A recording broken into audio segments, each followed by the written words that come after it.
Ben, have you guys been contacted at all by the FBI as it relates to their investigation in college basketball, you or the program? You know what? We have not, and then beyond that, I have no further comment on anything having to do with the ongoing FBI investigation of all the different programs that is occurring right now. I have no other information, but we have not been contacted, my knowledge.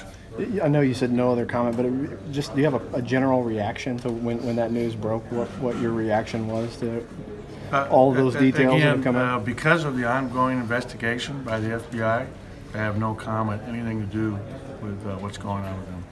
Ben, how impressed have you been by what Conzo Martin has done at Missouri since he took over? Well, he's done a phenomenal job recruiting. Obviously, you get the #1 player in the country, and his brother I saw play this summer. I was blown away by how good he is, and now he's there as well. So they've added 2 very good high major players. The younger brother is probably a top 20 player in his class easily. So you have 2 guys that are essentially potential starters, and I thought they had a good nucleus that was left behind. I really like their point guard. I've known him since he's a little kid. Since he was, I don't know, 5, like 5 years old, because they recruited his brother when I was at UCLA. And the transfer from Texas A&M, I think, is a very good player. Obviously, how do you say pure forward? What's his last name? The left-handed power forward for Missouri. It's on their team. I think Year. yeah, he's a really good player. I mean, they have good pieces. So he's done a great job, and Missouri now, you can see that obviously getting a lot of attention because of what they've done recruiting and the fact they have a good nucleus back. They're a problem. We play them twice this year. With You talk Missouri, about good recruiting and having a nucleus back. Kentucky does good recruiting, but they don't have a nucleus back. What do you see out of them, or at least on paper? Well, I mean, they're the most unique program in the country in terms of the ability to reload every year with 5 more first-round draft picks.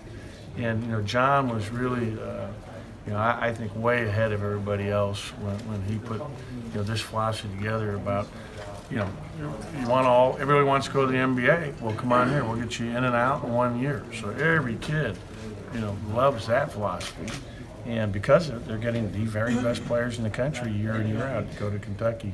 And this year is no different. I mean, the freshman class, again, is phenomenal at Kentucky. And they'll have 4 or 5 guys in that class who will end up being drafted. And it's just amazing. It's amazing how John is able to do that every year. Adam Silver talked about the one-and-done rule could be over with in the near future. Your thoughts about that? I think it's likely that it'll be done, and that they will change it. They were really promoting that in the finals last year when Golden State was in the finals. You had both Mark Jackson and you had Van Gundy promoting it as guys that are experts. You had Adam Silver, talk about that. So I'd be shocked if that's not changed here in the near future. It's just, what are they going to change it to? As college coaches, what I would love to see is, I think it's the right thing to do. Let them go out of high school. But if you're going to come to college, you got to stay 2 years. So that, that first year, you're just focused on doing what you're supposed to do academically. Whether or not the NBA, this is all obviously determined by the NBA. As universities and as the NCAA body, we have no control over that question. It's all determined by the NBA. It's the right thing for the culture of basketball, because ultimately it affects the NBA, and they know that. I think one of the big reasons why it went back to a one and done versus right out of high school is because they were making a lot of mistakes in their evaluations of players.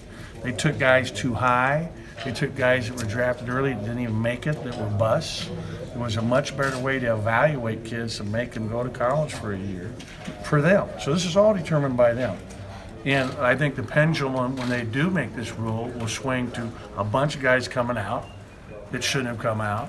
And then finally, the same thing will happen, and then it'll swing back. If we have where you got to stay for 2 years, that's the right thing for the game and the right thing for the culture of basketball. And I really hope that that occurs. Is it fair to you to say this idea that one and done is somehow the ill of college basketball? I didn't say that. No, I'm just saying that that's out there. I mean, Adam Silver has now made it pretty clear he thinks one and done is part of the problem. I mean, what about it? It sounds like you like the 2-year. What about one and done is poisoning college basketball? You know, I haven't heard Adam Silver say that at all. I hadn't heard Adam Silver last year suggest that it's the right thing to allow kids to come right out of high school and go to the pros, just like they do in tennis, like they do in baseball, like they do in every other sport in the world except football, which makes sense since it's such a violent contact sport. So in terms of it being the ills, I don't hear that at all. But what I think it's fair. I think kids should be able to go right out of high school. But then if they don't, I love the idea of, okay, let's not make a mockery of, going to college for 1 year. Let's focus on what's right. And whether or not that occurs, that's another story. You were talking about how Kentucky every year, 5 first-round picks, that type of thing. When that's in your conference, you know one team's going to have that much freshman talent coming in every year. How do you counteract that? How do you compete with that? It's great for our conference that Kentucky's so good. If you get a chance to play them and you beat them, obviously your RPI skyrockets. Kentucky is one of the most historic programs in all of college basketball, and it's great for our conference, and it's great for our players to have the opportunity to compete against them on a year in and year out basis. And teams have competed. I mean, South Carolina was right there with them last year. Florida, Texas A&M 2 years ago. What do those teams have in common that kind of enables them to maybe stick with Kentucky for a whole Well, year in, year season? out, I mean, but bottom line is really good players. Yeah, they got good players. That's how you keep up with the Kentucky. You got to have really good talent. I mean, they were right there with Carolina, where a chance, they could have easily been in the Final Four last year, as we all know. And De'Aaron Fox and Monk, that was the best backcourt in the country. They're reloading every year, and it's phenomenal. And how this will change, the dynamic if they're allowed to go out of high school, it'll be an interesting dynamic change for them.